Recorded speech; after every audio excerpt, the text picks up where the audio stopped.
Thank you, Donald, and good evening, everybody. Well, at 8 o'clock, we'll be talking about the debate, which begins at 8:30. It's going to be on Sky, and it's going to be with Theresa May and Jeremy Corbyn. It is not, I hasten not, a head-to-head debate between the two of them, sadly, because the Prime Minister has absolutely point-blank refused to do one of those. But Corbyn will go first. He'll be grilled, he'll be interviewed, he will then face audience questions, and then Theresa May will follow on. It'll take place from 8:30 until 10, and you can listen to all of it live on LBC, and you won't miss a thing. So at 8 o'clock, we'll be talking about that. Now, when I was last with you on Thursday, we talked about the fact that there were 3,500 jihadi terrorist suspects in this country, and we were talking about what on earth do we do about this number of people. And one of the questions I teased was, well, why was this horrendous Manchester bomber, the loser from Manchester, why was he not on that list of 3,500? And we did sort of ask, I wonder how many more people there are. Well, we didn't have to wait very long until the bombshell hit us on Saturday morning in the newspapers. The number of people who are subjects of interest, which means they're on a list that says they are either directly associated with dangerous terrorist suspects, or they have at some point in time been looked at and investigated, which of course includes this Abedi character, that the number is 23,000. I don't know how you felt on Saturday morning when you heard that figure. I felt profoundly depressed, and I'm asking you tonight, given that we have a general election just 11 days away, which leader would you most trust with the future security of this country? Now, one of the reasons I felt depressed about it is I have been talking about this subject for some time. In fact, here was my warning about homegrown jihadism back in 2015. Look, we've been very, very good over the last decade and more about worrying what's happening in the Middle East and North Africa and Afghanistan. And we've been very busy intervening in all these places, and we've been almost negligent in the growth of jihadism within our own communities. And when I said last year, to the usual howls of outrage, when I said last year that we now have a fifth column living inside our own countries, they carry our passports, they speak our language, and they hate us. They want to kill us. They want to overthrow our culture, our constitution, our whole way of life. My own view is we should worry a bit more about what's happening within our countries than what is happening across the rest of the world. Well, I said that back in 2015, but I originally started in 2014 campaigning hard on this point, that yes, of course, I've always talked about the risks of unfettered immigration, of not knowing who's coming into the country, of not being able to security check who come from potentially dangerous parts of the world. But that is only part of the problem. The other part of the problem is homegrown jihadism. And yeah, sure, the internet plays a role in this, and some schools play a role in this, and certainly prisons play a role in this. But of course, mosques also do play a role in this. I mean, the Didsbury Mosque, the mosque where Abedi and his family had worshipped, they had visiting preachers over the course of the last few years who said that homosexuals should be put to death, and that indeed non-believers should be put to death. Why was this allowed to go on inside our own country? Well, I think you know what I think. I've said it before. We've been so PC, we've been frightened of appearing to crack down on one community for fear of it being thought racist. So I have to be frank, I don't have terrific confidence in Theresa May. I don't think, as Home Secretary, she tackled this.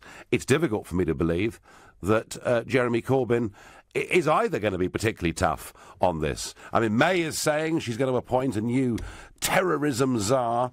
Corbyn is talking about cuts and the fact that he put more police on the streets and he give MI5 and MI6 greater resources. Nick Clegg, on behalf of the Lib Dems, is warning us that leaving the European Union risks our being cut off from vital intelligence sharing platforms. And Paul Nuttall is, for UKIP, is, as we speak, doing an interview with another broadcaster, and we'll perhaps come back to his comments later on in the show. So I'm asking you, I'm feeling a bit down about all this. I really think we should have cracked down on this a long, long time ago. So who do you think, under which leader, would you feel the future security of our country was best placed? Please call me on 0345 6060 973, text at 84850. You can tweet at LBC using the hashtag Farage and LBC, and you can watch us live on the Facebook page now. Who is the best leader for our future security? And I'm going to go to Martin in New Cross first. Martin, good evening. Evening, Nigel. How are you? I'm well. Do you know, I'm normally, whatever the political problem, I'm always looking for positive answers. And I'm just a bit blown away, Martin, by this figure of 23,000. I feel very, very down about it. It's shocking. And the thought, on a similar subject, the thought of Jeremy Corbyn and Diane Abbott running this country, when you've got that, you've got the uncontrolled migration problems, that's pretty scary. The thought of those two in power. God forbid, if a terrorist attack happened, having those two, working with the security forces, trying to prevent it, I mean, that's enough to scare anybody. Well, Martin, you talk about uncontrolled immigration, and you're quite right that in this campaign there is clearly no desire from Abbott or from Corbyn to control immigration numbers to Britain. But then there wasn't under Theresa May, really, was there, either? I mean, she was the Home Secretary, Martin, for 6 years, where we saw net migration running at up to 1/3 people every single year. I absolutely agree. I mean, I am no, fanatical cheerleader for Theresa May either, but if it is a choice between her and Jeremy Corbyn, well, there really isn't a choice. I mean, you just have to look at some of Jeremy Corbyn's some of the things that have been revealed about some of his links with the IRA, Hamas. I mean, I don't think there's a banned terrorist organisation on planet Earth that he hasn't had some sort of sympathy for in the past. Well, I think that may be stretching it, Martin, a little bit too far. But funnily enough, I'm not sure that the links to Hamas, the links to Sinn Féin IRA, I'm not sure they're damaging him in this campaign because everyone knew it already. With the younger people who won't remember the bombing and the bullets, it probably won't with them. But with the older people and people in 40 and plus who do remember all the carnage and the mayhem, they'll remember what Corbyn said. And, good luck they may well. This election. So, Martin, do I take it from this call that you are reluctantly going to say that Theresa May's your answer? Yes, if it's a straight choice between her and Jeremy Corbyn, there is no way that man can be Prime Minister of our great country. OK, Martin, thank you. Couldn't be clearer. On text I cannot believe anyone could think that Corbyn is the danger to our national security. He isn't the one who thinks the answer to everything is more war, says James. Well, in fact, he made that speech the other day, and the Tories really attacked him back hard. Interesting that polling suggested that over half the country agree that actually our foreign policy interventions have made things worse.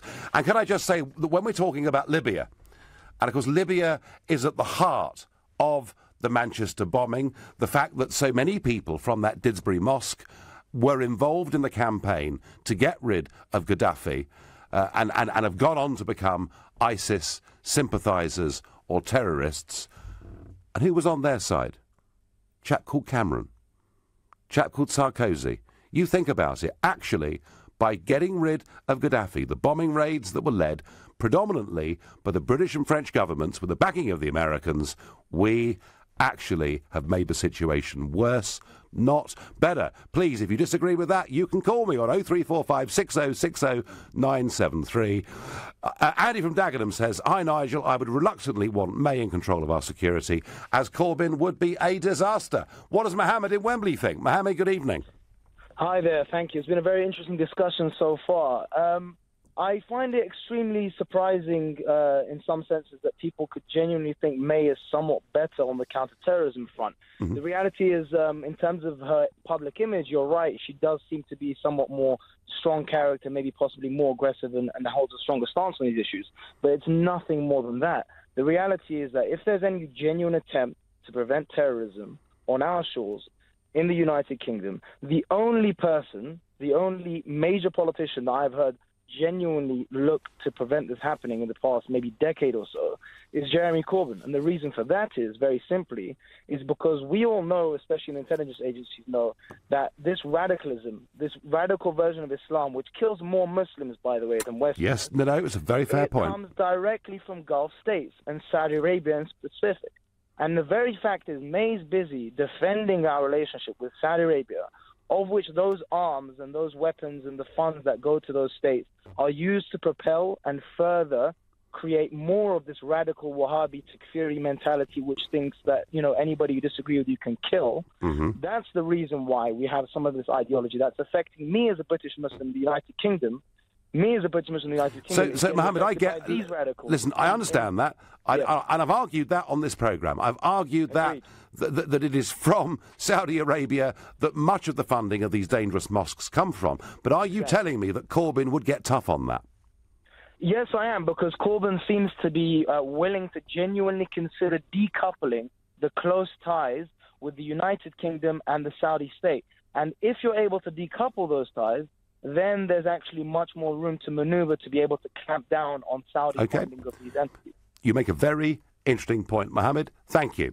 Right now, you're listening to The Nigel Farage Show, exclusively on LBC, and it's 7:15. LBC Through Your Workday with James O'Brien from 10, followed by Sheila Fogarty at 1 p.m. But you do understand that in situations like this, we need to decide whether our actions are going to be effective or not. We need to stand up as a country and get the army, and then as soon as start in. What do you want the army doing? What are they going to do? Take no straight.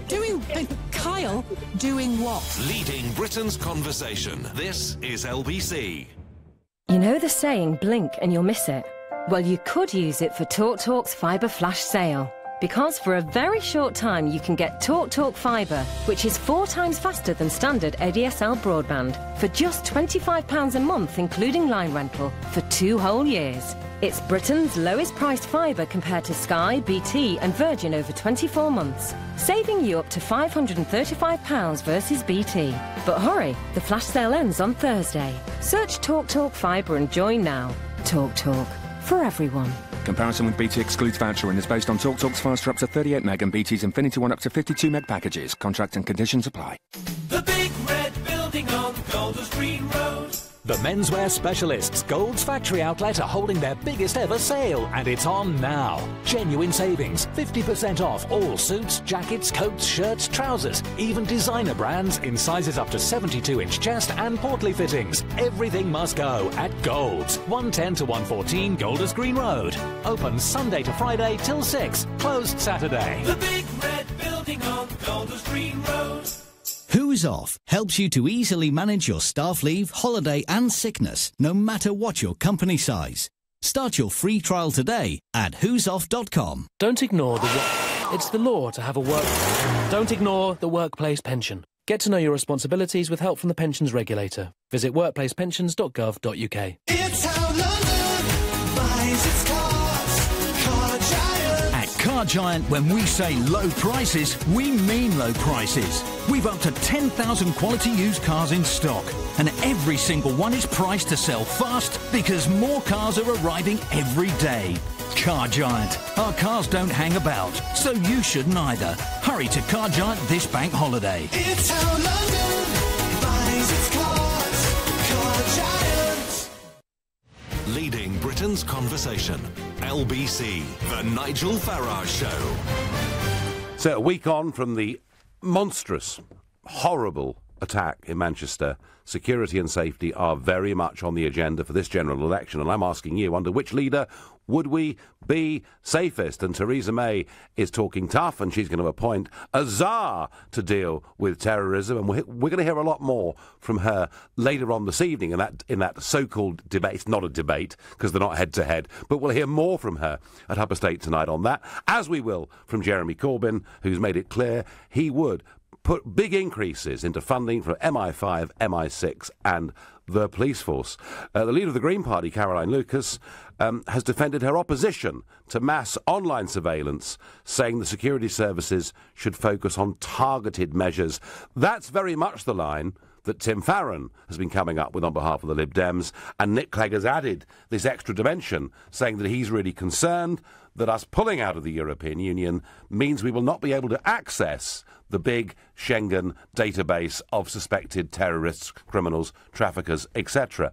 And the leader of UKIP, Paul Nuttall, who is being interviewed as we speak, has made it clear he wants a return of the death penalty. And he wants it for child killers, but equally he wants it for terrorists. He suggests that the 2 men that butchered Lee Rigby in the street should be put to death for doing that. And on the other big debate we had last week, what to do about the 3,500 high-priority jihadi suspects. Well, when Nuttall was asked whether he thought there should be the detention without trial of these suspects, namely internment, he said he wouldn't take anything off the table. So I think that's the position of all the party leaders.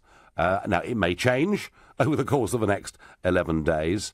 As I said earlier on this show tonight, for my own part, I felt we should have been cracking down on this. I mean, it was obvious to me that anybody from this country that went to fight in Syria should have their passport taken away from them and burnt and not be allowed back into the country. Oh, no, you can't do that, I was told.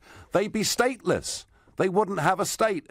To which my answer was, well, they'd have Islamic State, because that's who they've been to fight for. And yet we learn today that despite the fact we've had the power to do this for the last couple of years, Amber Rudd, the Home Secretary, admitted today that of the more than 400 people that have gone and fought for ISIS in Syria and come back to Britain, we've stopped the grand total of 1. That's right, just 1. I mean, you really couldn't invent this stuff. So I'm feeling a bit down about it. Maybe Nicola in Cheltenham is going to tell me something that will inspire me and make me think she's going to vote for a leader that will solve all of this. Good evening, Nigel. Good evening. Nice to speak to you. Hi. I've got to say, I feel similar to you. I feel very down about the whole thing. Yes, I think, it is very worrying, isn't it? It is. The figures are just shocking. And the fact that, I mean, I see so many people today on social media and just generally everywhere I come into contact with, condemning our own armed forces and being along with the thing that Jeremy Corbyn keeps I tell you what, Nicola, I'm keen to speak to you. I really am, but that phone line is rotten. So I'm going to go to Jill in Otley in West Yorkshire. Jill, good evening. Good evening, Nigel. How are you? Well, I'm all right, Jill, but I'm looking for inspiration, Jill. I want you to tell me, who is the leader that's going to sort out this desperate problem? Our leader said that anyone who goes to fight in Syria will have their passport taken off them, and it hasn't happened. It hasn't happened. For a start, that's not inspiring for Theresa May. I'm pretty annoyed that you also said that these people, as in immigrants, hold passports like us, speak our language. A lot of my friends are Muslim who hold passports. Well, when I said these people, I meant people who are terrorists. I didn't mean people who were Muslim. I didn't mean people... no, that wasn't what I was talking about. You could make that clear when you said that. Well, what you got was... are being attacked at the moment. Yeah, Jill, what you got, Jill, was one small clip of a big press conference I did back in 2015. But all right, I take the point. And look, I'm sure there's verbal abuse flying around all over the place in our towns and cities right now. I also say a friend of mine and her little sister was in that Manchester bombing. Yeah. They went to see the concert. Yes. Thankfully, they were both fine. Very traumatised, but both fine. And that being said, you know, a close friend as well. I've known her since she was a child. I think the only person who can get us through this is Jeremy Corbyn. He's proven himself already with Ireland. Him and John McDonnell, despite them being shot down in flames over it, are the only people to actually resolve anything through peace talks. That's never been done anywhere else in the world. Well, I didn't notice they were involved in the peace talks. I mean... well, apparently they're sympathisers and everything because they've had to-doings with them. Yeah, they had peace talks with them. Well, they met them repeatedly over decades, and some would say, Jill, very distastefully, in the wake of the Brighton bombing in 1984, that perhaps they met with representatives of those organisations far too quickly. However, what is true is that John Major, when he was Prime Minister, despite saying he would never do so, was secretly having talks with the IRA, a process which, of course, Tony Blair continued and repeated. But I don't... That's the only way forward, and I'm not, trust me, I'm not a fan of Tony Blair, but that is the only way forward, is peace talks. Do you know, since the Second World War, do you know how many days of peace we've had in the entire world? Go on, Jill. 66. 66. I doubt we've even had that, to be honest with you, but OK, I'll take your... So are you suggesting, Jill, I mean, are you suggesting that Prime Minister Corbyn would hold talks with ISIS, peace talks with ISIS? Yeah, I am, and I actually am. I think not only that, but he's also willing to put more money into our police and our security. I completely understand the point. Theresa May's done nothing but cut it. And do you know what? As far as I'm concerned, MI5, who were the only ones who actually... GCHQ were the only ones who actually got extra money and didn't do anything about this. Yeah, I mean, equally, Nuttall's talking about 20,000 more police. Corbyn's talking about a lot more resources. But I want to get back to this point. Who would he negotiate with? Would he negotiate with church leaders? Would he negotiate with military commanders? I mean, how many different countries? I mean, ISIS is... Leaders, but ISIS is a sort of multi-headed hydra, isn't it? Different bits of it exist in all sorts of different countries. And equally, it isn't just ISIS, is it? There are all sorts of different strains of extremism that exist within this. I mean, it was obvious, wasn't it? With Sinn Féin IRA, we all knew who the leaders were. It was quite simple. I don't think it's as simple as that, dealing with Al-Qaeda, ISIS, or anyone like that. There was Al-Qaeda, Taliban, ISIS, and we know where they're all getting their funding from, which is sort of as a result from the West anyway. But you feel, Jill, that Corbyn... Would Prime Minister Corbyn sort of broker a global peace conference with jihadi terrorists? I actually do believe he can do that. Well, Jill, it's a very strong, interesting point of view, and I thank you for it. I've never heard that before. Interesting. Hello, Nigel. I think Corbyn will improve our security by strengthening the police and security services. It's hard to have confidence in May because of her 6 years of failure on security and migration, says Paul in Surbiton. On Twitter, I get there is no viable alternative to the Tory party in this election. Nigel, we do not trust any of our political parties in Whitehall, says June. Evening, Nigel. Why every time there is a terrorist attack, the next day the news states the attacker was on the watch list, Andy and Derby? Do you know what, Andy?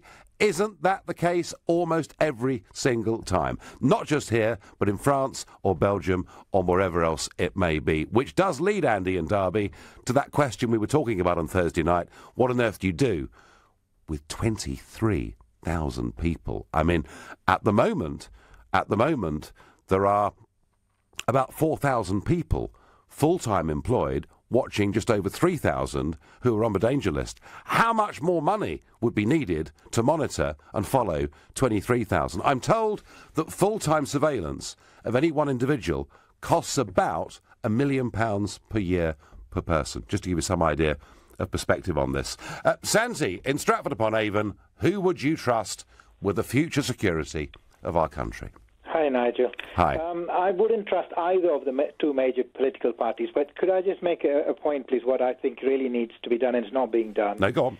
There are two issues. One is at home and abroad. At home, the underlying issues that are contributing to what's going on is not being tackled. The underlying problems are, I'm an immigrant who's been here for over 45 years. And one of the things is, this thing about cultural diversity. I think you mentioned this about rubbing people's noses in it, and Mendelssohn had a go at you quite fairly. Oh, yes. I remember that very well. Now, the problem is if people don't integrate, they become a threat, and then there becomes other issues. Now, for a start, we need to tackle schools. I do think the growth in religious schools has contributed to a lot of radical Islam now. Fine. And I think religion as a whole, religious schools as a whole is not a good idea. At least we should stop new ones. And any older ones that are causing a problem should be closed. I think, subjecting children to this sort of brainwashing is dangerous. Mm-hmm. Similarly, if there are any mosques or any religious organization, not just Islam, anyone that is promoting anything, I think they should be shut. We should be stricter with that, any organization. I think we should stop bending backwards to accommodate people when it does not fit with the culture of this country. I mean, why allow Sharia law? It's not a democratic law. It's not one the Parliament has voted for. And people seem to be bending backwards to accommodate these things. These are the things that lead to... Well, Theresa May actually said she thought Sharia courts could play a positive role. And then you pay the price, and that's what people are doing. Now, on a global level... we need to remove one of the main root causes, I think, of problems with terror groups, and that is Palestine. I really do think the people of Palestine have had a raw deal with the creation of Israel. That problem has created a hornet's nest of trouble that needs to be tackled head-on. We need to have a solution. Yeah, I mean, Sandy, that's a whole separate debate. Although I have to say, President Trump wants to be the peace broker between the Israeli state and the Palestinians. Whether he can or not, I don't know. Sandy, I thank you very much for your call. I agree with you. We need action, not words. You're listening to The Nigel Farage Show, exclusively on LBC. It's 7:30 and time for the news with Rupert Barcia. A zookeeper has been killed in what police say is an incident involving a tiger. It happened at Hamerton Zoo in Cambridgeshire this morning. Theresa May and Jeremy Corbyn are preparing to answer questions from a TV audience this evening, with just over a week to go until the election. They'll also be interviewed separately by Jeremy Paxman. You can hear it all live here on LBC. Meanwhile, UKIP leader Paul Nuttall says he would be prepared to back the detention without trial of suspected terrorists. And the Lib Dems say that Theresa May's plans for Brexit would put Britain's security at risk. LBC weather. Heavy showers clearing into the evening. Cooler than recently, a low of 10 Celsius. Tomorrow, a mix of rain and sunny spells and a high of 20 degrees.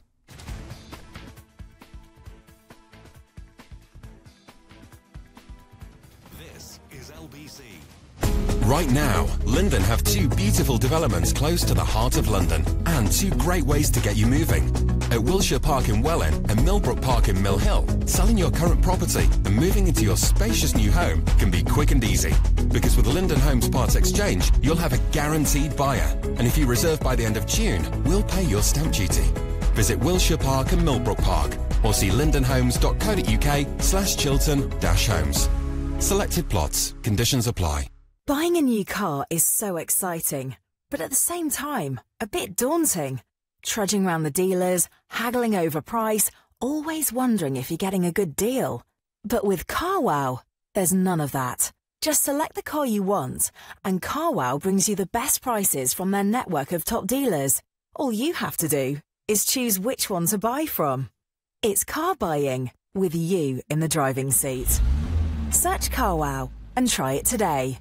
I've broken down, Churchy. Cars like me belong in the fast lane, not the hard shoulder. Oh, yes. Oh, now I'm really going to blow a gasket. No.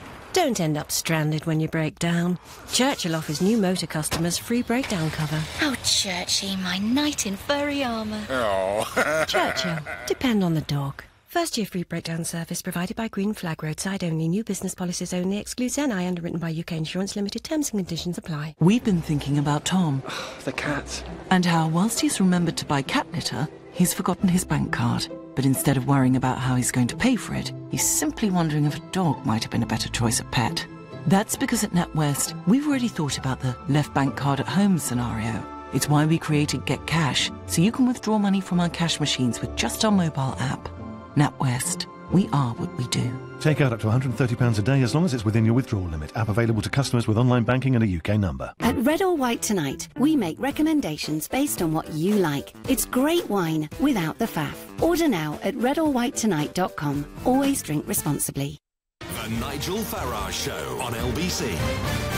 We're debating security and which leader standing in this election best, you think, will make us the right place to be in terms of our future safety. And we're also, at the top of the hour, going to be previewing tonight's debate. Sadly not head-to-head, but at least Mrs May and Mr Corbyn will get quizzed by members of the public. That'll be on from 8:30 until 10, and you can listen to it all here live on LBC. And just one little comment from Europe. Angela Merkel is out campaigning because, of course, the Germans have their elections in September. She gave a sort of big speech at a conference and was pictured with a stein of beer. And what she said was interesting. She said on Saturday that Europe now had to fight for its own destiny. That's not Germany's destiny. That's not France's destiny. It's Europe's destiny. And she says that because, and I quote, of Brexit and the election of Trump. So there is a feeling that somehow they're all being left behind. And therefore, just as Mr Juncker has said before, they have to go full steam ahead for complete integration of the Eurozone, and she certainly got Mr Macron from France to back her up on this, that they want to have their own Eurozone parliament, their own Eurozone finance minister, and equally it's full steam ahead for the European army. which means people will not be paying 2% of their budget towards defence, which means the future of NATO is genuinely threatened. It is not Donald Trump that poses a threat to the future of NATO. It is Juncker and Merkel. And we'll come back to that.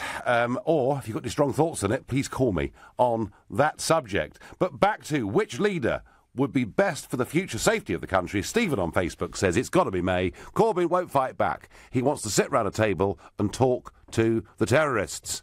Stu says Corbyn and his team are the ones for me. Tack says I want JC to take the nation back to the 1970s when we were out of the EU. I only trust him.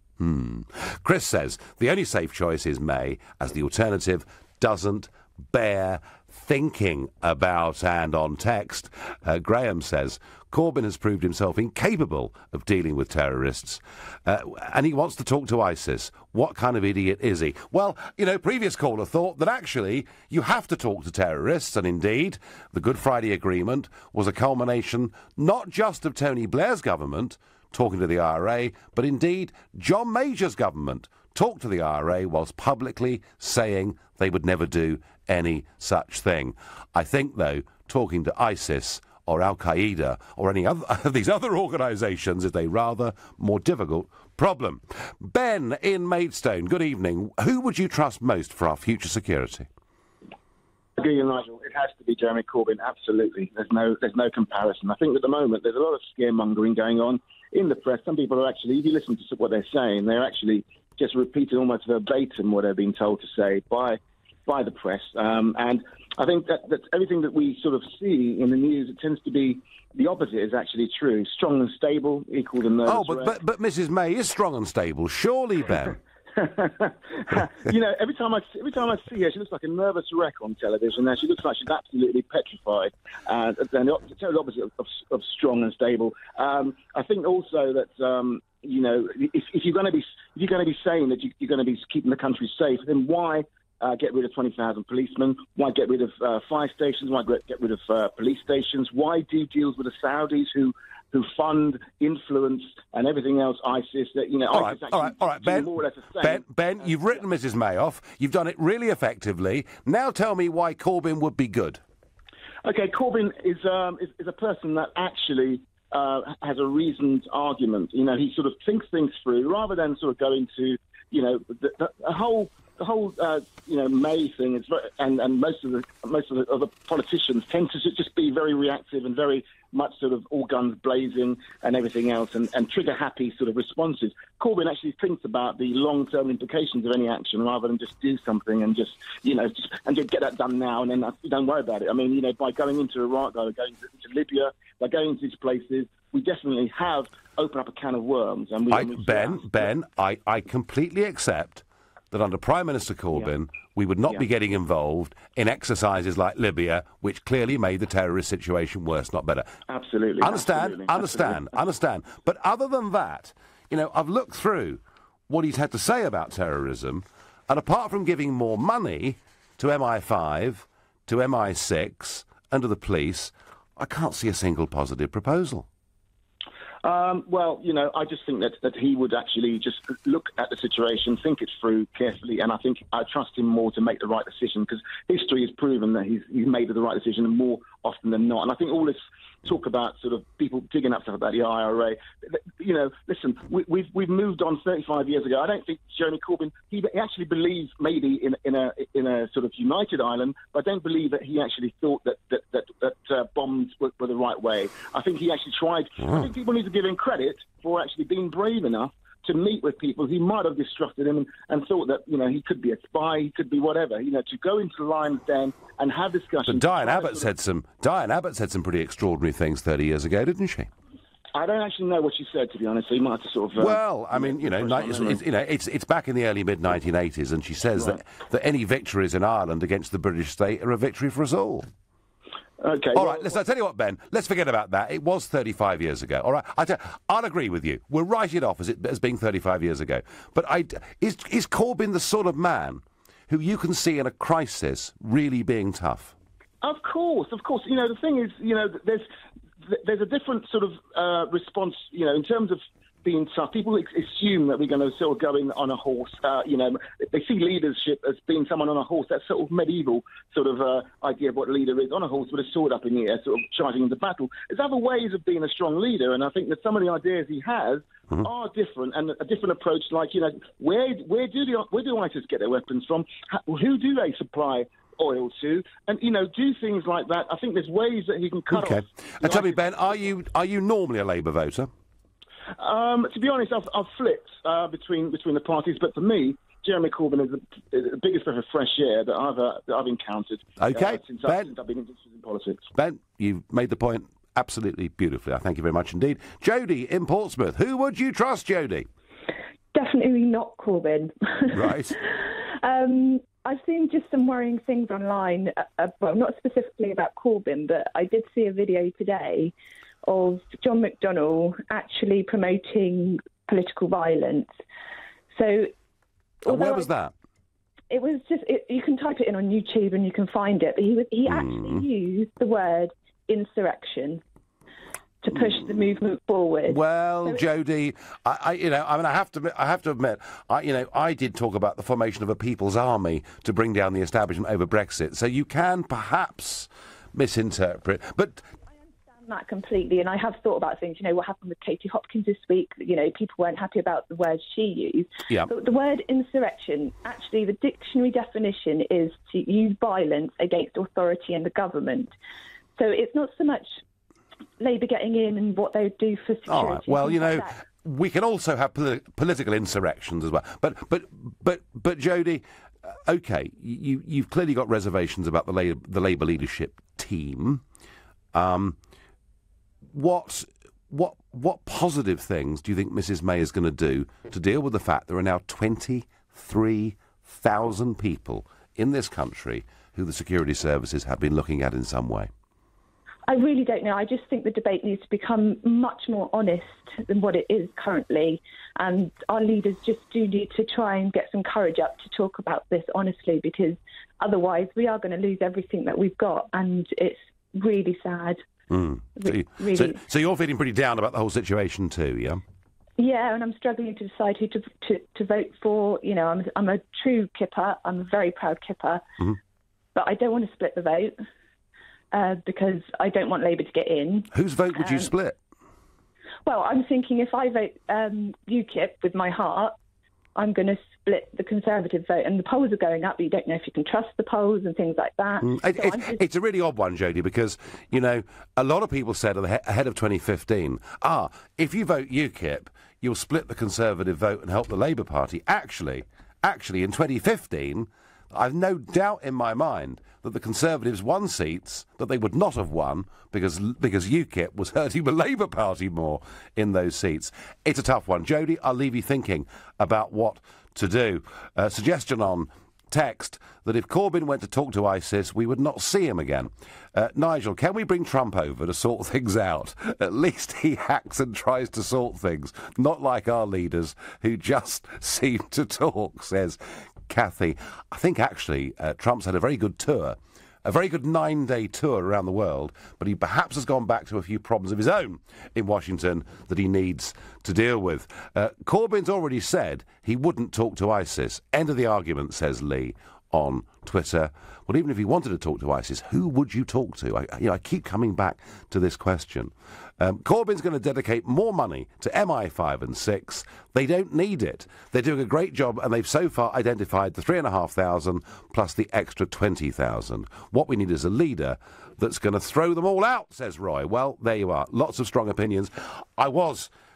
In terms of talking tough, I thought the most interesting intervention over the course of the weekend was Tariq Ghaffur, the former Assistant Commissioner at Scotland Yard, who actually proposed and said that we're going to need to intern the radical extremists, meaning up to 3,500 people. And I thought that for somebody who'd been a very senior policeman, and indeed during his time, I think I'm right in saying certainly the most senior Asian policeman in the Met, if not in the whole of the United Kingdom, it was a particularly interesting and strong comment. Alex in Newcastle, which leader would you trust with the future safety and security of our great nation?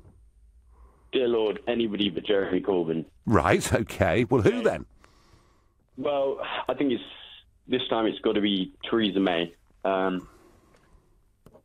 think she's... the Tories themselves have got a pretty good history with regards to the security services. You know, they've boosted funding for the security services quite a lot over the past 5 years, which has definitely presented...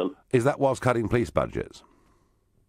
Possibly, yes, absolutely. I think it's a shame, really, that they've cut police budgets during this time, because, you know, we need extra police out on the streets as well. And they've cut the army, Alex, and the navy, and the air force, quite radically. Quite radically. I'm not too happy about that either. But if you face, you know, realistically speaking, it's either going to be Corbyn or Theresa May who's going to get into power. And Jeremy Corbyn has consistently showed that he wants to cut the armed forces even more than has been done. You know, throughout his whole career, he's shown that he's completely against the army, the armed services. And he's consistently in Parliament voted against extra powers for the security services. So and he's just shown he's been a pacifist, you know. Yeah. No, Alex, I've got Anthony on Facebook says Corbyn blocked anti-terrorism legislation for years. Tough, really. So absolutely, there are other people too making that point. So it's going to be Theresa May for you, is it, Alex? Yeah, ideally, it's not going to happen, but UKIP. I think they're the only one throwing out a radical solution here, which is internment. You know, when you've got 23,000 people on the watch list, and you've got this guy in Manchester who was known to the security services, everyone's asking, well, if he was known to the security services, how on earth was he allowed to do what he did? Well, it's because you cannot possibly monitor 23,000 people and not expect a few to slip through the net. There's a huge challenge we face. Alex, I thank you, and equally, you know, we've equally got the Green Party and the Liberal Democrats putting their solutions forward as well. Right now, you're listening to the Nigel Farage Show, exclusively on LBC. It's 7:45. LBC Through Your Workday with James O'Brien from 10, followed by Sheila Fogarty at 1 p.m. But you do understand that in situations like this, we need to decide whether our actions are going to be effective or not. We need to stand up as a country and get the army, and then as soon as it's in... What do you want the army doing? What are they going to do? Protect our streets. Kyle, doing what? Leading Britain's conversation. This is LBC. Do you have a property investment business? Are you affected by the upcoming taxation changes for buy-to-let investors?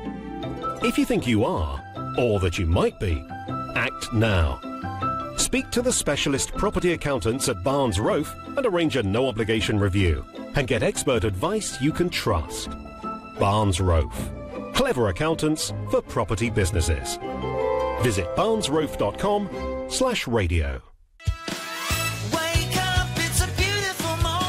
Get up to £100 trade-in for your old mattress.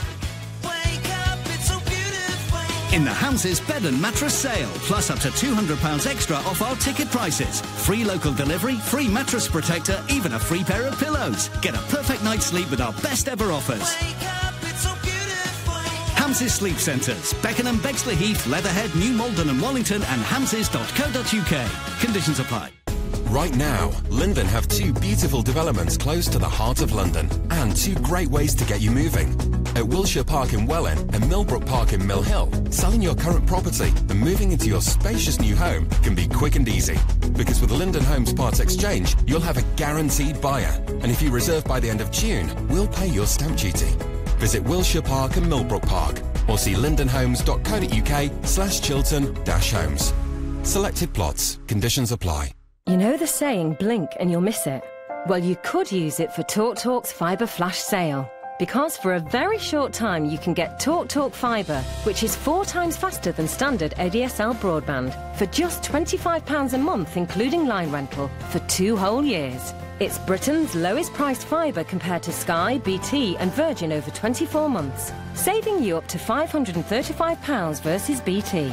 But hurry, the flash sale ends on Thursday. Search TalkTalk Fibre and join now. TalkTalk, for everyone.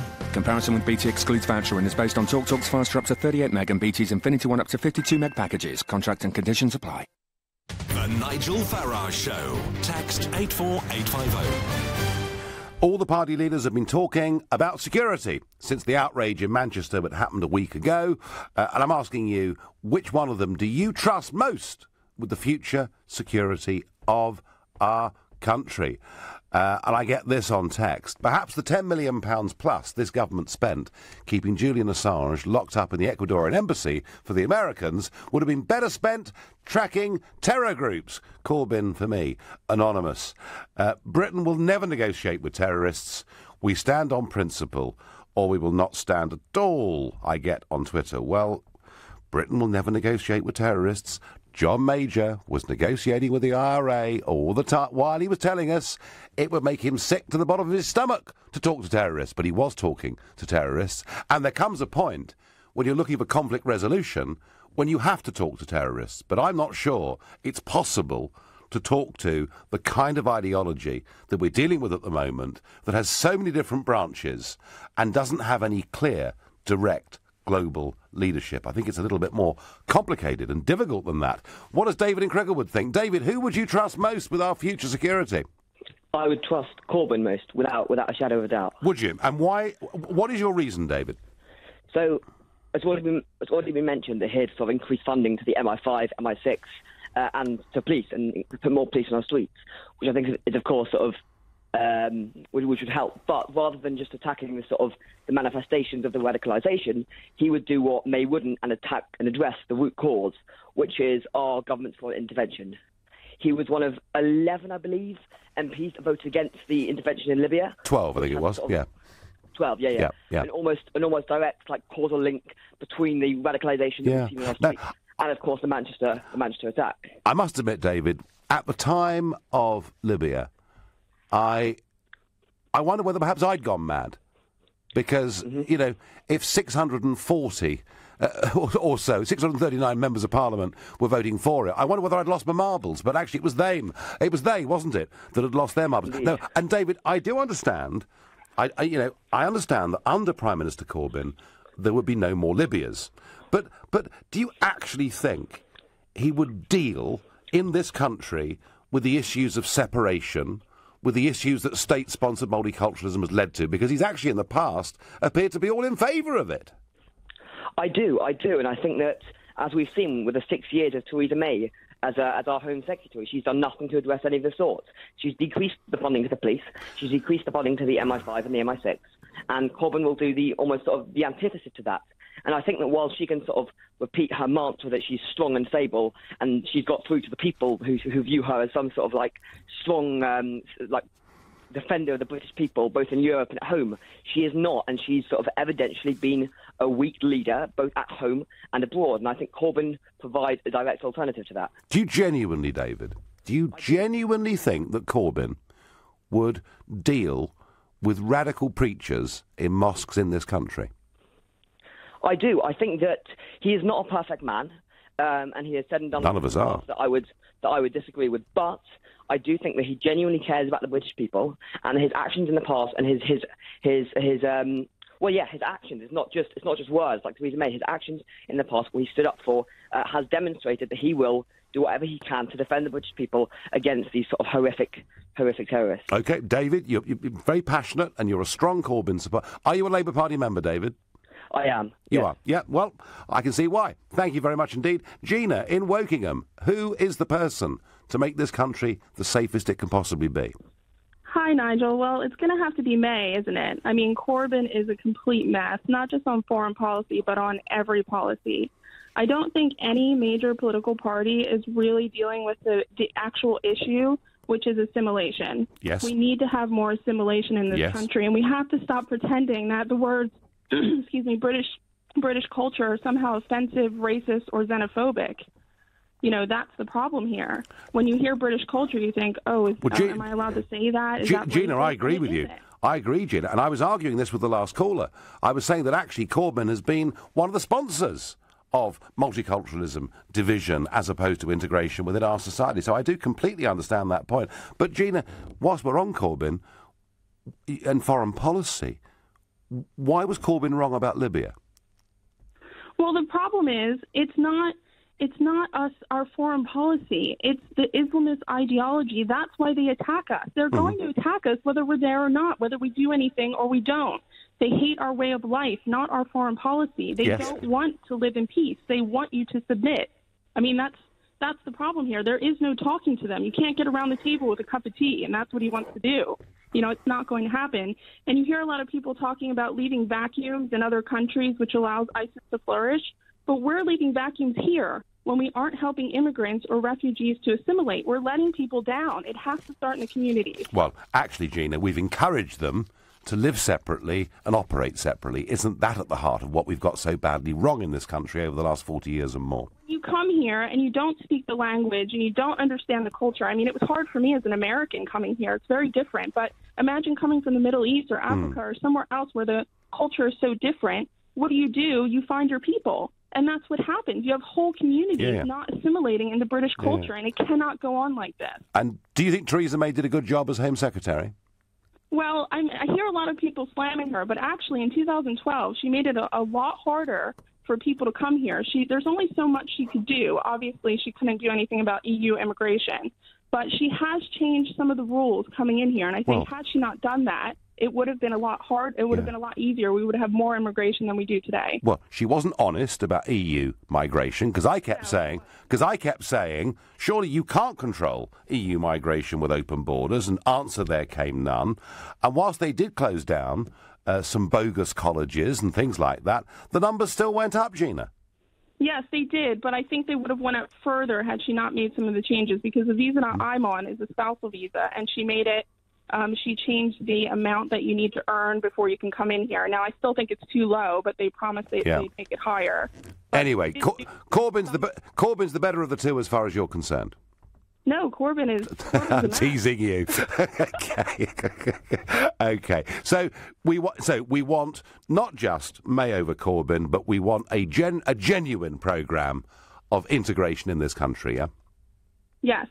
Absolutely, Gina. I thank you very much indeed for your call. Anita says on Facebook, not the main three, that's for sure. They are all guilty of opening the floodgates, not vetting people coming into this country. It is sheer lunacy. Rant over. Kevin says, don't trust any of them. Corbyn, the least. I'm going to ask Ali in Slough what he thinks. Who would you trust the most, Ali? I would trust Paul the most. The reason behind that is because he's the only leader that I've heard so far to offer a radical way of tackling these people with their radical thoughts. You know, these people who go out to commit atrocities, killing young children, mowing down people on road when it's tourist visitors. It's just not acceptable. You know, and the only way you can deal with it, if they want Sharia law, you know, what does Sharia law say? It says you kill someone, you face the death penalty yourself. So these people, if they know what the repercussions are, rather than sitting in some cushy, prison, relatively speaking, to the death penalty, they're going to keep doing this. And, in terms of Theresa May, on her watch so far, she's been the Prime Minister for less than a year, just over a year. She's let two terrorist attacks take place. And now when you're asking this question, everyone's sitting there saying, well, I put faith in Theresa May. Yeah. On her watch, we've allowed 2 terrorist acts to take place. Do people not realise that? Ali, your point about Paul Nuttall is right in the sense that he's radical. He is saying things. In fact, his comments today have gone a lot further than any political leader in modern times has ever gone. Do you think, though, and don't forget, UKIP launched their campaign on this issue, didn't they?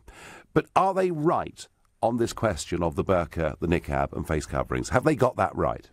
Well, the thing is, the way I see it, I'm Muslim myself. In terms of wearing the burqa and the niqab, in terms of what it states in terms of covering you're still allowed to show your face. You don't need to cover your face to the point where you're just showing your eyes. There's no need for that. And if you live in a country where this is going to cause some repercussions, I mean, the way I see it is just use a bit of common sense. Common sense says you can still conceal your modesty. Yep. And you can still live within Ali, society. You've made your position beautifully clear. I thank you. That ends the debate. As I said, I'm nearly always upbeat and positive, however tough the problem. This one, I just cannot believe we've allowed things to get as bad as we have. So, in just over 30 minutes' time, Theresa May and Jeremy Corbyn will answer questions from a live TV audience. They'll be grilled by Paxman. They will then face a live audience through Faisal Islam, and you can hear the whole thing live on LBC. It's just over a week to go before the election. This will probably be the only time you will see them quizzed by members of the public. So get involved after the break. Call me, tell me what you think about these two leaders, and after 8:30, Ian Collins will pick up the debate and you can follow the whole programme. Don't go away, it all starts next. On FM, online, on your mobile and on digital radio. Leading Britain's conversation. This is LBC. From Global's newsroom at 8 o'clock, a zookeeper's been killed in what police say is an incident involving a tiger. It happened at Hamerton Zoo in Cambridgeshire. LBC's Patrick Hildred is there. Two people from inside the park approached the media at the main gate and handed out a printed statement confirming their distress at the death of their female colleague. Cambridgeshire police say she died at the scene after a tiger had entered an enclosure with her and that the incident is not thought to be suspicious. Patrick Hildred, LBC, Hamerton Zoo. Theresa May and Jeremy Corbyn are preparing to answer questions from a TV audience tonight, with just over a week to go until the election. They'll also be interviewed separately by Jeremy Paxman. You can hear it all live here on LBC.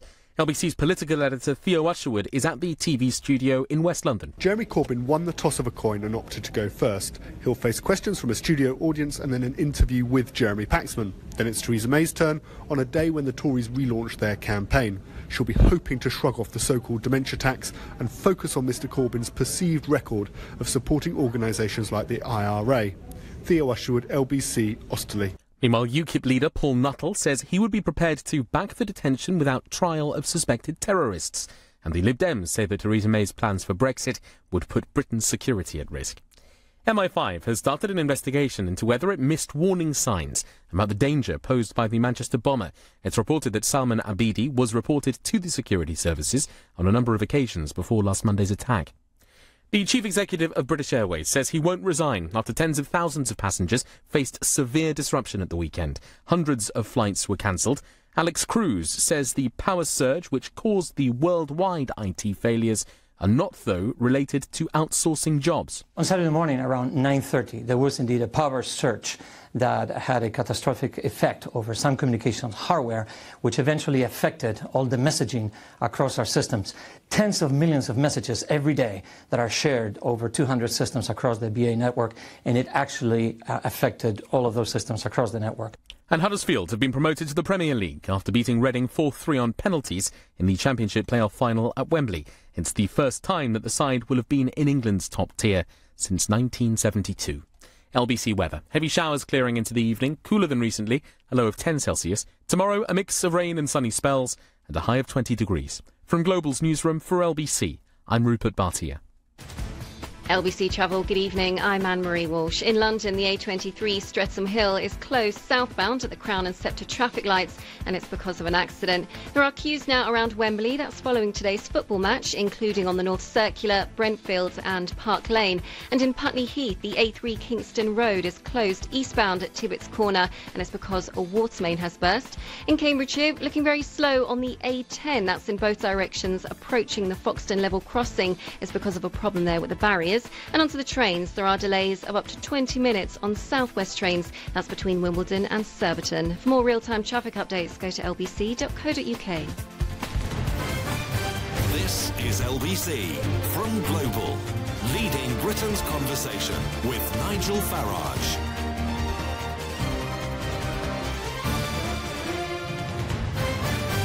So in 30 minutes' time, there will be, they're calling it the Great Debate. Of course, the truth is, folks, I'm sorry, there is no debate at all, in that May and Corbyn will not be doing this head-to-head. That isn't going to happen, but Corbyn will go first. He will be interviewed and grilled by Jeremy Paxman. He will then face, through Faisal Islam, questions, an open debate with the audience, and Theresa May will follow him and do exactly the whole thing. It starts at 8:30, it ends at 10 o'clock, and Ian Collins will be here taking you through on LBC the whole thing live.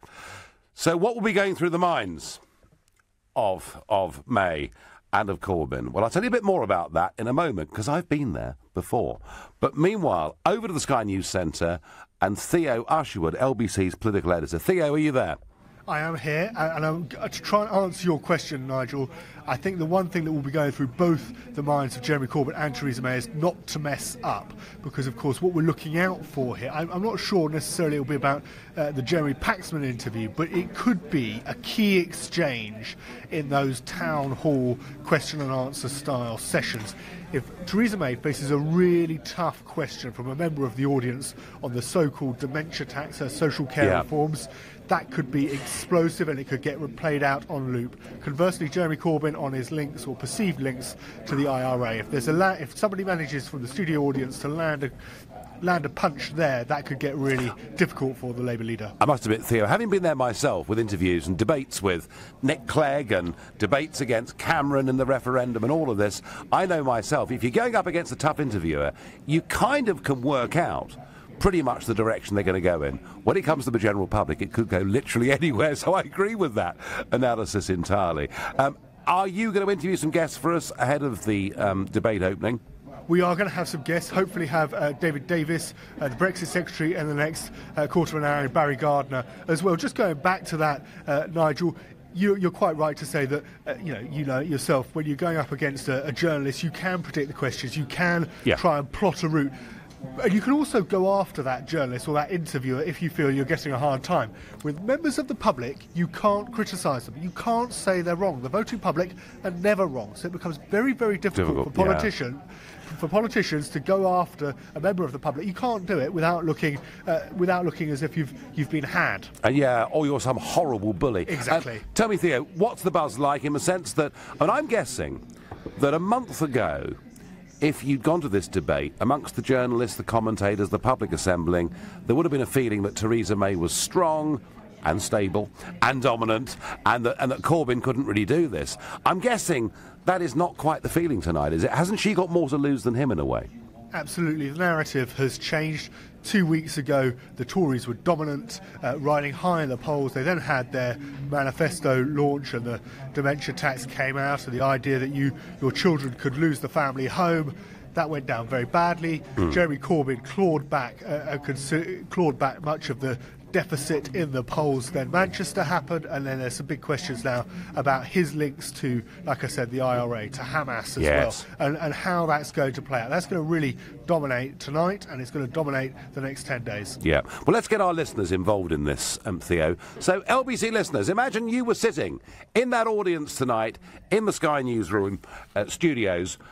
What question would you want to ask Corbyn or May or both? What's the question you would ask? Let me know on 0345 60 60 973. You can text in, keep it clean though, 84850, or you can tweet at LBC using the hashtag Farage and LBC. Theo, tell me, Team Corbyn, I mean, is he there with a huge entourage of people around him? Both have just arrived actually a few minutes ago. Corbyn isn't here with a huge team around him. He doesn't actually travel with that many advisors and other apparatchiks, so to speak. His team's quite small. He arrived in a people carrier after Theresa May. She arrived first, of course, in a prime ministerial convoy, which she has to have as the Prime Minister. And she has her Director of Communications, Fiona Hill, with her as well. David Davis, as I said, Boris Johnson, the Foreign Secretary, spinning for her tonight, and we're going to hear from David Davis shortly. Yeah. From their point of view, they're not, and I spoke to one of her aides, they're not treating this overly seriously, but they don't want it to go wrong. They need to make sure that the next 10 days go well for the Conservatives. She had a soft relaunch in southwest London today. The message there, they're trying to get it back onto Brexit, back onto the idea of who's going to be negotiating. When it was on Brexit, Theo, they were doing rather well, weren't they? Yes, of course they were, and Theresa May has said said from the outset she would deliver Brexit, but she hasn't really fleshed it out. She hasn't fleshed out what that actually means, what that success looks like, because I guess she doesn't want to make herself a hostage to fortune no, of course. if she doesn't get it. But she does need to.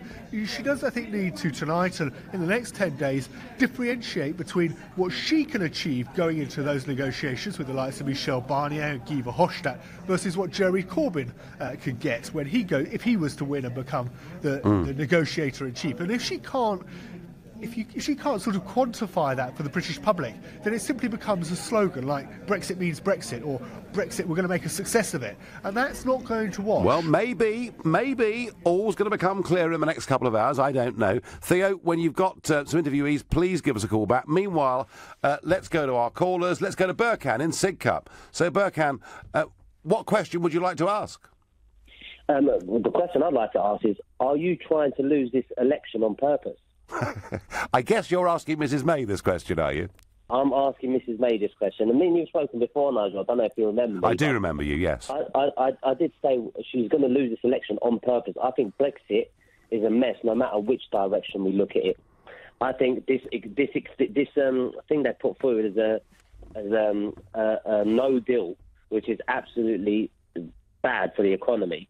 I think she doesn't know what she's doing, and I think she is purposely trying to lose this election. And for her to concentrate so much on the IRA, an enemy that was, 30, 40 years ago, a part of British politics, for her to concentrate so much on it, I just feel as though she's trying to do the same thing with Sadiq Khan and the London mayoral elections, and I think she's going to lose. Well, all I can say, Burkhan, is there has been the most astonishing shift, if you believe them, in the opinion polls. Because at one point, I think the biggest lead I saw was 23 points in one opinion poll. I certainly saw others at 22, 20, 21. So she was, absolutely streets ahead. And I think there was one poll out on Friday that showed it being as close as 5, and the opinion polls out yesterday vary between 7 and 14. But, whichever way you cut this, she certainly has lost significantly in the polls. Just one point, Burkhan. You said that, us leaving the EU without a deal might be disastrous. It's a very interesting piece by economist Roger Bootle in the Telegraph today, basically saying, look, clearly these negotiations are going to be a total waste of time. They're not interested in talking to us. They're more interested in trying to preserve their political union. And that actually walking away and having no deal gives us the opportunity to cut the price of goods that we import from all over the world, and that actually consumers in this country might benefit from having no deal and the ability very quickly for us to buy cheaper food, cheaper motor cars and all the rest of it. And it's part of Britain going global and not thinking about itself as a European nation. Nigel, regarding the polls, first things first is not even Tottenham could have blown the lead that she had. Like it. But you think it's deliberate, Burkhan, don't you? It's got to be deliberate, Nigel. It can't be. Come on, it can't be. Nigel, she is hitting the people who are guaranteeing her the votes. She is going after the people who have said their whole life, I have been a Conservative supporter, who said, when vote Conservative, so that you work hard your whole life and we look after you at the end. These are the people she's hitting. And today, I saw it today on the BBC. Some woman said that we're dying in numbers, disabled and mentally ill people. She said anybody who votes for the Conservatives is given a vote to publicly kill disabled and mentally ill people. Now, I don't know what she's playing at. I think she had the strongest hand that any PM that me in my lifetime have ever seen. She did. Well, Burkhan, if she's really throwing this,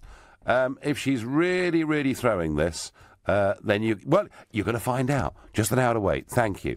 We're going to go back to Theo Usherwood at the Sky News Centre. Theo. And those questions are also representative. Hello, Theo. Can you hear me? I can, yes. Theo, hi. All right, what news? What's going on? I'm joined by Barry Gardner, who's out championing Jeremy Corbyn this evening. Barry, I'm championing the Labour Party and the Labour Party's leader. You've just grabbed the microphone off me. Mr Gardner, what has Jeremy Corbyn got to do tonight?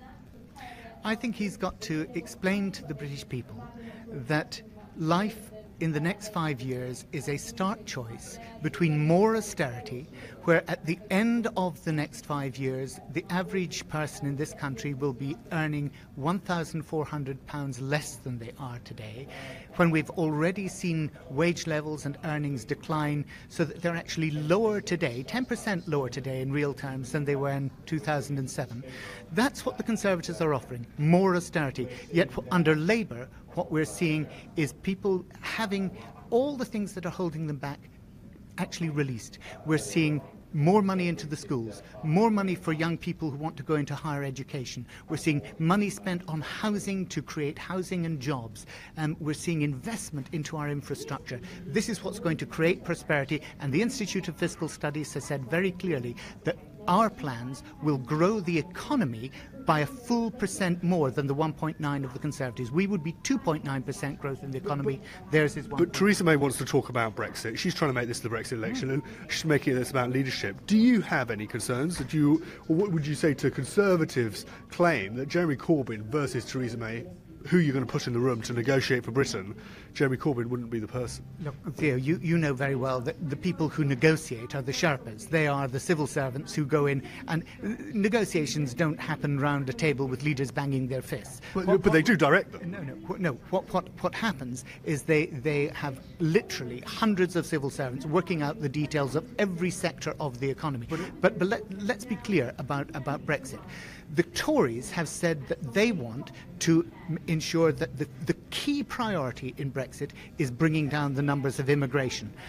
That is going to absolutely... Well, you don't even have an immigration target. Sorry, that is going to ruin our economy. And if you look at what the CBI have said, if you look at what the Federation of Small Business have said, the Institute of Directors, all of them are concerned that our companies and our firms and our factories are not going to have the skills and the people that they need to actually fill those jobs that are at the moment providing the growth in our economy. But 2 points on that. You don't have an immigration target, and when it comes to immigration, you're criticising bring it down to the tens of thousands. You said that freedom of movement must end, so I'm not quite clear what would be your alternative on that. Look, it's very simple. Freedom of movement ends because as you leave the European Union, which we are going to do, then the internal market goes, and therefore the freedom of movement within the internal market goes with it. That is simply a fact. Okay? Then what you've got to say is, how are you going to structure your immigration policy? Are you going to try and achieve a target like Theresa May has done for the past 7 years?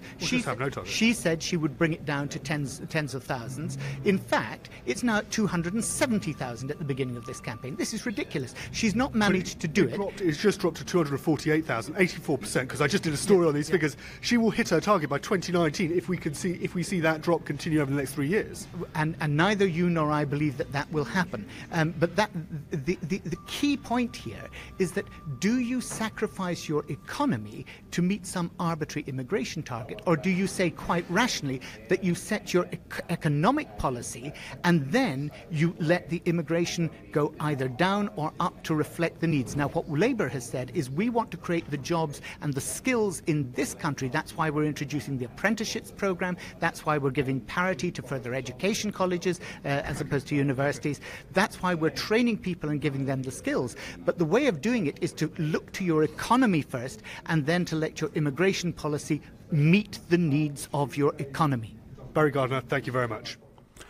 Well, that was Theo Usherwood interviewing Barry Gardiner. You're listening to the Nigel Farage Show, exclusively on LBC. It is now 8:17. Britain Decides. Follow the general election from every angle on LBC.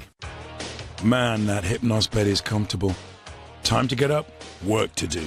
Shower, tick. Shave, tick. Dressed, next question.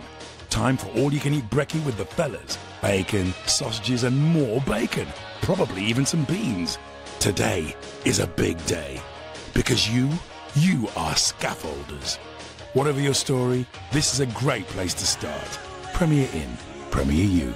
Breakfast prices and options may vary. Exclude certain locations. If you fall asleep at the wheel, you'll put your life in danger. And the lives of others as well.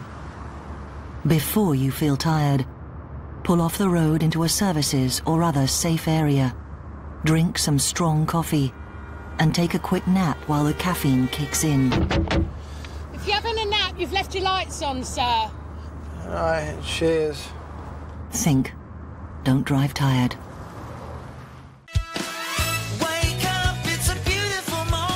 Get up to £100 trade-in for your old mattress. In the Hans's Bed and Mattress Sale, plus up to £200 extra off our ticket prices. Free local delivery, free mattress protector, even a free pair of pillows. Get a perfect night's sleep with our best ever offers. Hans's Sleep Centres, Beckenham, Bexley Heath, Leatherhead, New Malden and Wallington, and hamses.co.uk. Conditions apply. Westway, there's no other way. Swap and Save from Westway Nissan is here. It's our exclusive event where you can upgrade your old car for one of our fabulous pre-reg Nissans and make list price savings of up to 30%. Hurry, we've Micras from 7,495, Notes from 9,495 and X-Trails from only 17,995. So get swapping, get saving, get down to your nearest Westway. Google Westway Nissan today. The Nigel Farage Show. Text 84850. In less than 15 minutes, May and Corbyn will face a grilling from members of the public. Sadly, they're not head-to-head, but it is the next best thing. And I'm asking you, if you were in that studio audience tonight, what is the question you would ask one or both of them? Going to ask Sarah in Tayside in Scotland. What would you ask, Sarah? Good evening, Nigel. Good evening. What I would ask her is, what is she going to do about stopping the funding of the terrorists, to screw the nut on them, and particularly, as you had said earlier, from the Saudis who fund extreme mosques, which you did agree with earlier on, because I heard you quoting that. Yes. And then challenging Donald Trump on the fact that he's just did an arms deal with the Saudis. Well, he has done a very big he's done a very big arms deal with the Saudis. They're not fooled in the fact that this is a domino effect. Those arms go out to Saudi, and then they go out to terrorists. Well, Sarah, no one is stupid not to think that. On the funding issue, now I've looked at this before and thought about it, right? Okay. Any political party that receives money, over £1,000 donation, it has to make a sort of, a register of it. Over £7,500, any political party that receives that level of donation actually has to advertise it. And I'm thinking, actually, that's what we should make mosques and churches do, and that way we could crack down on terrorist funding. Sarah, I'm going to have to let you go because I'm going back to Theo Usherwood live at the Sky News Centre. I'm joined by David Davis, the Brexit Secretary. Mr Davis, I asked Barry Gardiner what Jeremy Corbyn had to do. I'm going to ask you, what has Theresa May got to do? Well, she has to reinforce existing strengths. She is seen as a, I'm going to say, a strong and stable leader. She's going to be... Should we just play bingo? Should we get the cards out? But no, she is seen as a safe pair of hands. She's seen as somebody who can deal with the Brexit negotiations and face the European leaders, as it were, on a level playing field. So from that point of view, she should reinforce what she's already put across. She should also get across the importance of this election. This is the Brexit election, in one sense at least. Whoever... But a couple of weeks ago, it was the dementia tax election. No. It's a Brexit election, because within 11 days of the conclusion of this election, whoever wins will be facing Michel Barnier and Jean-Claude Juncker and all of the other European leaders across the table. There's no time to say, oh, hold, we could take time out. It's got to be done. It's got to be underway. And so she must persuade people, as I'm sure she will, that she is the right person to lead that negotiation. But we're a little bit unclear, aren't we, about what the material difference is between a Theresa May-led Brexit negotiation and a Jeremy Corbyn-led Brexit negotiation. No, we're not remotely unclear about what the... But in terms of what it means for the European Court of Justice, what it means for immigration... No, it's very clear. From us, it's very clear. That's the point. I mean, we are saying no European Court of Justice rule in the UK. We're saying control of immigration and bringing it down over time. We're saying that we accept that we will not be members of the single market or members of the customs union, but we want a free trade agreement with a customs agreement which allows us access both ways, will help us, but also help the European Union. Those are very explicit things. We've got 100 pages of explicit proposals in existence already. The other side of the coin, the Labour side of the coin, it's not clear whether they want to be members of the single market or not. It's not clear what their line on immigration is. It's changed changed 7 times over the course of the last 10 months. We're not at all clear on what their stance on the European Court of Justice is. Now, people voted last year to leave the European Union, to take back control of our laws, to take back control of our money, to take back control of our borders, our immigration.